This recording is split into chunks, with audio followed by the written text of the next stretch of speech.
இன்று நம்ம ஸ்டைலில் தண்டு வகை சமையல் செய்ய போகிறோம். Asparagus ஈரால் ஃப்ரை.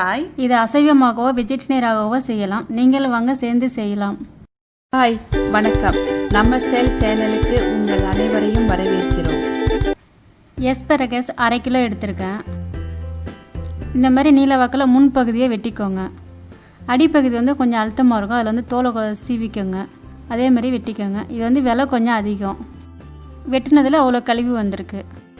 2 மேஜை கரண்டி ஒய்ஸ்டர் சாஸ் வச்சுருக்கிறேன். 1 டீஸ்பூன் மிளகு, 1 மேஜை கரண்டி எள்ளு வறுத்தது, 4 பல் பூண்டு ரேஸாக தட்டி வச்சுருக்கிறேன். 200 கிராம் இறால். அது முழுசாக தான் போடணும். நான் வேறு சமையலுக்கு 2 அப்படியே கீறி வச்சுட்டேன். அதனால் பரவாயில்ல, இதை போட்டு தான் செய்ய போகிறேன். இப்போ தாளிக்கிறதுக்கு 1.5 மேஜை கரண்டி எள்ளு எண்ணெய் ஊற்றுறேன். காஞ்சிரிச்சு இடித்து வச்சு பூண்டு போடுறேன். பூண்டு வதங்கிருச்சு. எடுத்து வச்சா ஈரால் போடுறேன். நல்லா வதக்கிக்கோங்க. மிளகு போடுறேன். நல்லா கலந்துக்கோங்க. ஈரால் சீக்கிரமாக வெந்துடும். இப்போ எடுத்து வச்ச வெஜிடேரியன் ஒயிட் சாஸ் ஊற்றுறேன். நல்லா பிரட்டிக்கோங்க.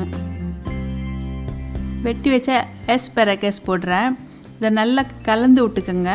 கலந்து விட்டுட்டு ஒரு மூடி போட்டு மூடி ஒரு 2 நிமிஷம் மட்டும் வச்சுட்டு எடுத்திங்கன்னா அது வெந்துடும். நம்ம ஸ்டைல் Asparagus ஈரால் ஃப்ரை தயார். இப்போ தயாரான உணவை வேறு பாத்திரத்துக்கு மாற்றிக்கிறேன். இது சாதத்துக்கும் சாப்பிட்லாம், சும்மாவும் சாப்பிட்லாம். Asparagus ஈரால் ஃப்ரை நீங்களும் செஞ்சு பார்த்து எங்களுக்கு லைக் பண்ணுங்க, கமெண்ட் பண்ணுங்க.